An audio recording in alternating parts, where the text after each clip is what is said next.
What's up, my know-it-alls? Well, I tell you what, man, it is definitely Thursday morning, and that means it's time for us to dive deep into Picard Season 3. Oh my goodness, man, I tell you what, I am ridiculously, if not vigilantly excited for this entire thing. I think you're gonna have a great time with it. I think you're gonna enjoy watching it. So, yeah, man, let's get into it.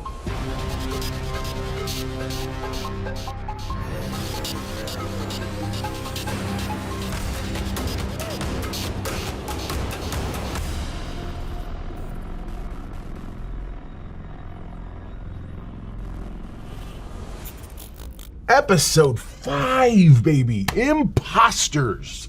Episode 5, Imposters. Let's go ahead and get on into it. So, I have some notes here. Really, the episode begins wonderfully. And it starts with that really amazing moment that pulls from space all the way back to the view screen, through the view screen. What I loved about it was it felt like all of the movies. There are people online right now talking about, why Star Trek deserved to be on the big screen, movies and this and this. Bro, you're getting Star Trek right now. And it is cinematic quality. Let's continue. Let's roll on, if you will. So then we see, as we pull back, everybody in the crew, it looks as if it's a normal, quote unquote, like a normal evening or normal day. It feels very off from last episode. And then you have Jack Crusher, who walks in, and he's in a red command uniform, and proceeds to start executing the bridge crew. Oh yeah, that's a thing that happens. For real. I'm serious. It's ridiculous. When you see them push in, you see he's seeing the little red veiny things that are very, very Stranger Things, I guess. I don't know. Anyways, and then he's hearing the voice still that echo, find me, come to me, bring us to whatever, together, the whole 9 yards. And we push in on his eyes and they're red. They do this little rimmed red thing and you're like, oh, something's going down. It's funny, the voice, at the very end, the voice says, come home. And it sounds like it's Beverly's voice. So I'm definitely, I'm believing it's Beverly's voice for sure. Then we get this amazing moment where you see Shaw, Riker, Picard, and of course, Seven, all in the conference room. Not the ready room, I think it's the conference room. Yeah, all right. And while they're in the conference room, Picard and Riker own what's happened. Riker hands over the ship, hands the ship back, puts it all back in Shaw's command, and Shaw proceeds to tell them, oh yeah, I've already been in contact with Starfleet. They're on their way. And then because Shaw is true to being Shaw, he says, I'm going to step out of the room now so that you guys can get your BS story together. And I'm just like, why do I love him so much? Had somebody recently I saw online who people were like really going nuts about, like, oh my goodness, the hashtag Seven and Raffi or Seven and Raffi series or whatever should be respected, and don't tell me all of a sudden this new character, Liam Shaw, shows up and he's gonna get a show. People get angry. First off, that's the wrong kind of fan to be. Don't be that fan. Second, we've seen Seven. We're seeing Raffi. Both characters are excellent and yes, could easily go into almost any kind of storytelling you could possibly want to put them into. However, they're not as fresh as Captain Shaw. By that I mean, he's a fully fleshed out character who clearly has layers to peel away. And to me, that's here's the thing. Seven had her time in that role. I believe the character of Raffi is having her time in that role right now. And you're like, especially if you're solving most of Raffi's family problems and personal problems right this second. Anyway, the point is, like, you can easily get to that place where you're like, okay, well, here's the thing. I want Star Trek in general. I want Jerry Ryan working. I want to see these characters doing stuff. And you know what?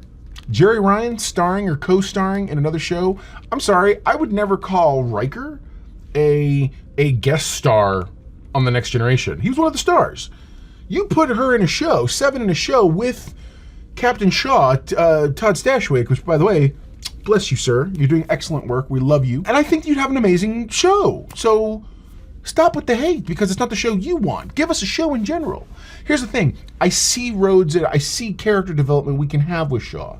Now, and I'm okay with this entire series being a backdoor pilot to a Titan show, especially if we're going to get it at this level. I mean, this good, this deep.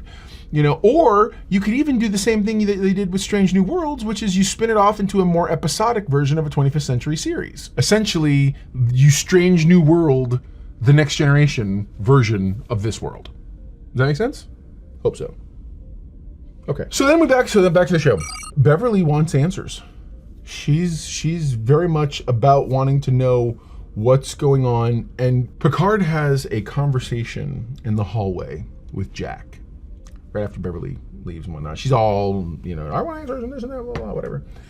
And Picard says to him, when this is all over, you should consider joining Starfleet. A more with the honest vocation is what he says. And I get where he's coming from. This was Jean-Luc being Jean-Luc, not necessarily reading the situation, because I don't believe you invite Jack to Starfleet. I don't. I think old Next Generation Picard invites Jack to Starfleet because where else would he want to see his family or a son of his work other than in Starfleet, because he was the first Picard in Starfleet. Anyway, so then you get to this really interesting moment where Worf and Raffi are working out on the I'm about to say the Cerritos, on the La Serena, and you hear a communication thing come through. You find out it's his handler. He asks for they were asking for permission to investigate Daystrom. That permission is denied. And so they end up going around, and they end up finding out that they need to head back to Sneed's place to kind of break down something and find if there's some answers, especially because they realize and discover there's a guy named Kryn who might be responsible. Kryn's an interesting character, so stick around for him for 2 seconds. I feel like in this moment when they're fighting, or not fighting, when they're practicing Raffi and Worf, I feel like, I don't know why, I had the thought and I put it in my notes, Jadzia made Worf calmer. She brought him more stability in his life. Also, it seems as if now he does, without her, he has no purpose. Like, Worf never got his happy ending, and I don't think he's going to get it. And I feel that's sad. The character himself is functionally becoming his own form of MacGuffin, in that, oh, Worf's involved, this and that, whatever else. Anyway, and you'll see more what I mean in just a few minutes. All right, so as they go about doing all the funny stuff that they're gonna do, it's funny, they show the Starfleet file for Kryn, and it's good to see the little JPEG profile picture has survived to the 25th century. So yeah, that was, there you go, man. Oh yeah, it's amazing. When Starfleet arrives, it arrives in the form of the Intrepid. And they have a security detail which tells them to power down and then proceeds to take a shuttle over. And they're all like, what the heck's a shuttle doing here? Whatever. When the shuttle arrives, you get that moment where they're like, yeah, you guys, it's so funny. Shaw is like, hey, so maybe they're all standing on, they're all in a turbo lift together, and it's Shaw, Riker, and Picard, and they're heading toward where security's gonna meet them or whatever else. And as Shaw, they're trying to Shaw's like humming.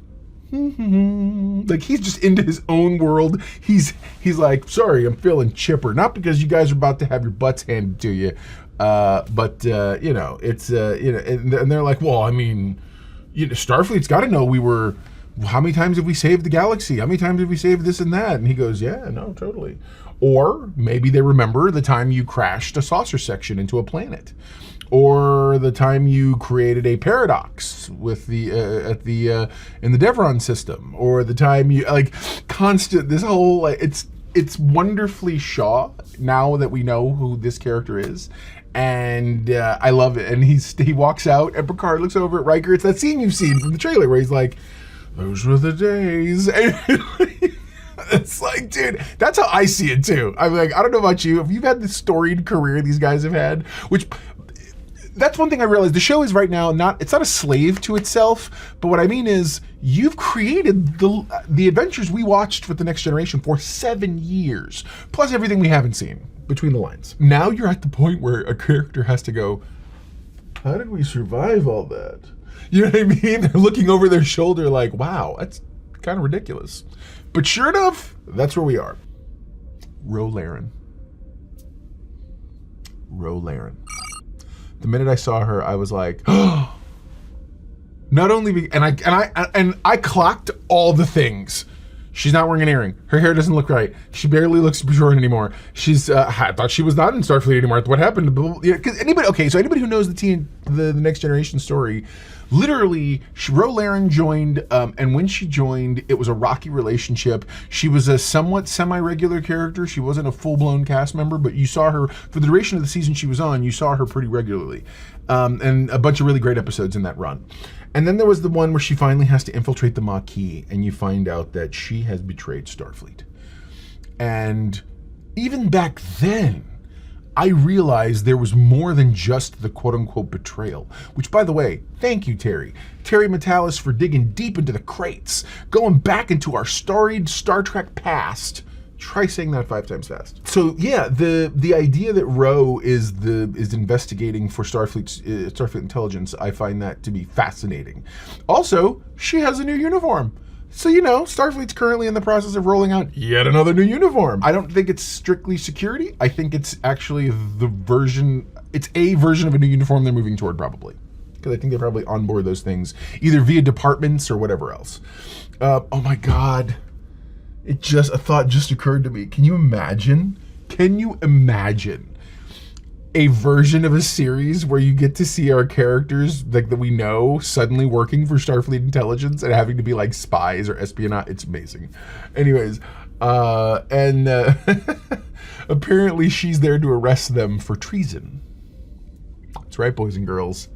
Treason. So then Seven gives Jack a command uniform because Picard stepped outside and he talks to her, he's like, hey, I need you to do me a favor. I need you to do one more favor. And the idea is he wants her to hide Jack. So what she does, she wants to hide him in plain sight, put him in a uniform. What color is it, boys and girls? That's right. It is a command red uniform, just like the one he had on in his vision when he was running around killing everybody on the bridge. Okay? Keep that in mind. That factoid is going to come back. So he doesn't want to put it on, but ultimately he has to, and he puts it on. We cut to sickbay, and you see Beverly, which is really great. She's doing what we've seen her do in Star Trek. I've got to tell you, having Beverly crush her back has really introduced a lot of classic elements from like Next Gen that I didn't even realize were still there, were things that were there. And so seeing her talking to someone, now normally it was Ogawa or some other nurse at the time, and she's talking through her diagnosis and talking through stuff, because what she's discovered is that the tighter you go down, they've evolved. Changelings can now pass the blood test. Apparently it's standard protocol for people to get scanned when they go aboard a ship, and sure enough, they try to do that, and she's a thing. She's it's what it is. So yeah, it's one of those times where you sit here and you go, holy crap, what's going on here, man? I like where they're headed, because all the areas where we felt like we were safe, we're not. Good on you, Terry Matalas and the folks at Star Trek. We focus back on Jack again. He's hearing more voices. The voices this time are saying, find me, connect us. They're saying very specific things. When you see him seeing stuff, all this red, for some reason the thought, is this somehow related to the Stargazer incident with Picard? With the Ferengi, or at the very least, this reminds me of the Ferengi mind control device. Even if the Ferengi aren't involved past Sneed, at the end of the day, it reminds me of that device. All right? Keep that in the back of your mind. It's not going to be relevant to this episode, but it's just a theory that I've got, that I'm kind of, fan theory crafting. Jack shows up, and you think he's going to kill the transporter chief, but nope, once more, it's a vision in his head. So again, we're still kind of following along on this thread with him. Then you see Worf and Raffi go back to the Matalas or whatever, Matalas Prime or whatever, and there's a Romulan who steps out. Apparently when they got there, the whole town's kind of in a big uproar ever since Worf killed the Ferengi Sneed and all this other stuff.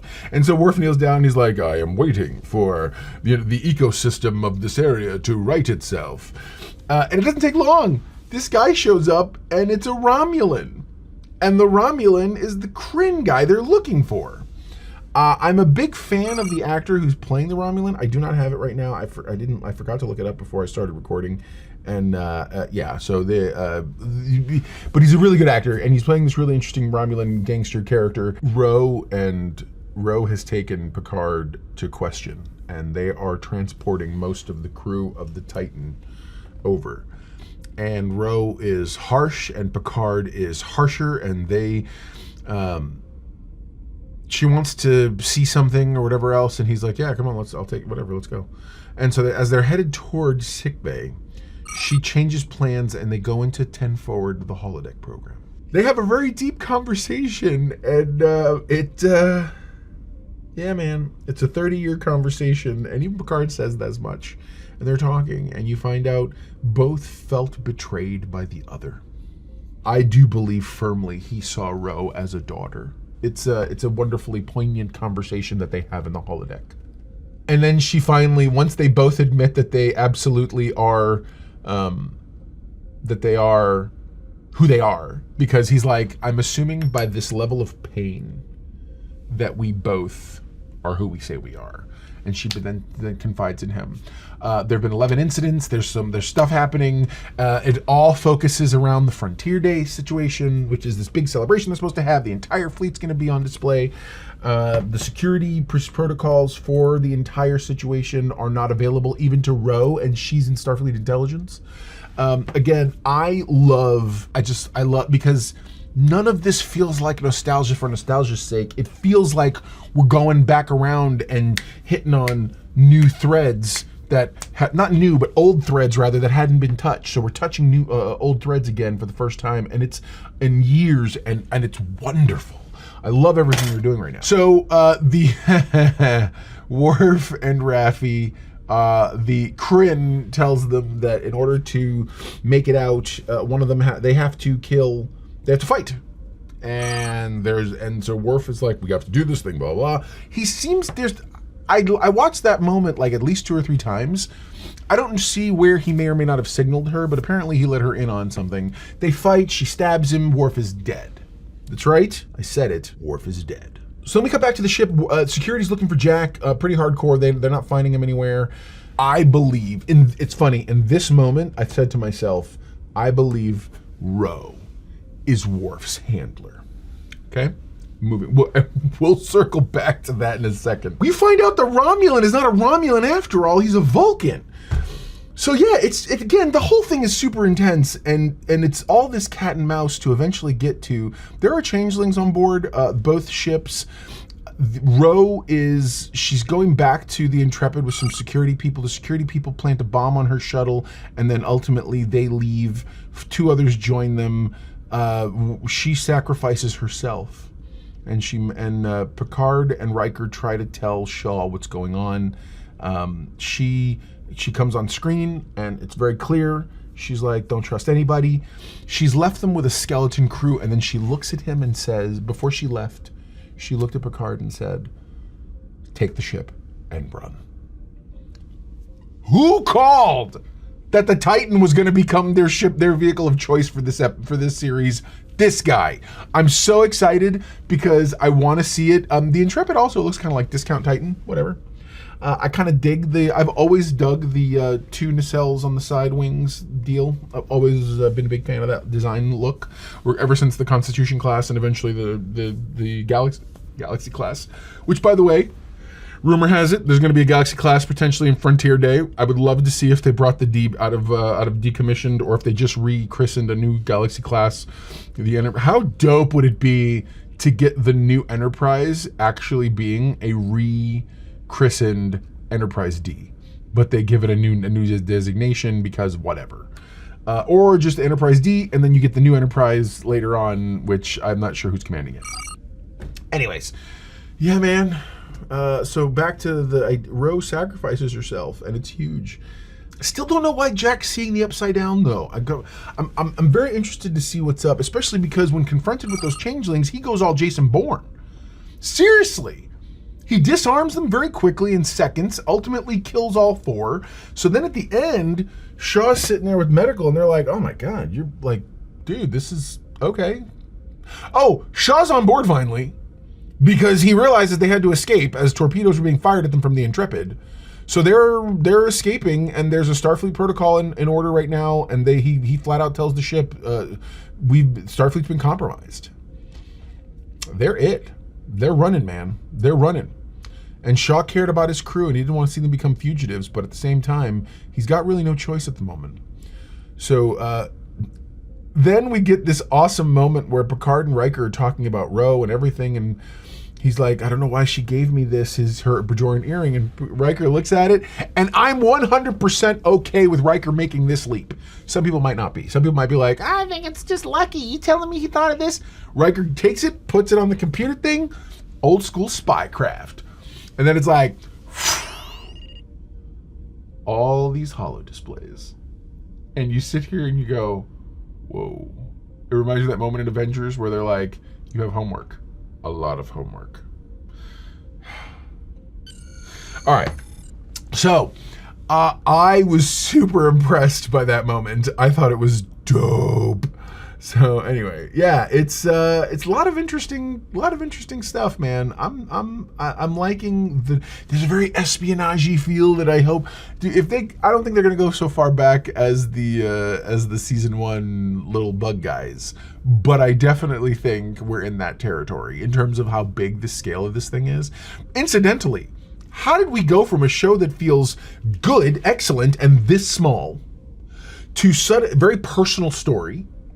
Suddenly, we're like in huge territory. Like, this is big. This is saving the galaxy big. Okay, galactic ramifications. Anyways, so there you go. Now you know. If knowing is half the battle, you're halfway to being a know-it-all yourself. So, yeah, man, what's the know-it-all index for this episode? I'm going to say the know-it-all index for this episode, there was a lot of moving parts, but I really enjoyed it. This has been very consistent this series. I'm going 8.5.